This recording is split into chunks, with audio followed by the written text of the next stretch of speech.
என்னுடைய காதல இப்ப ஆரம்பிச்ச காதல் 5 வயதிலே அறியா பருவத்திலே இந்த காதலுடைய காதல் 5 வயசு 5 வயசு அப்படின்னா நீங்க 5 வயசுல காதல் வந்துருச்சுன்னா நீங்க தவற நினைக்க கூடாது. அது பக்தி காதல், ஆன்மீக காதல். இந்த பிள்ளை இப்ப வந்து பக்தி காதல் ஆன்மீக காதல்னு சொல்லுது. பக்தி காதல் ஆன்மீக காதல் அப்படிங்கிறதா ராஜாண்ய மாதிரி 60 வயசுல வரதாச்சு. இந்த பிள்ளை இப்பவே இந்த பக்தி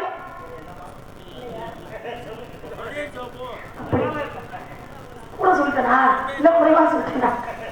அது மாதிரி பக்தி காதல் ஆன்மீக காதல். அந்த பக்தி காதல் ஆன்மீக காதல் எப்பேற்பட்ட காதல் அப்படிங்கறத உங்ககிட்ட சொல்றேன்.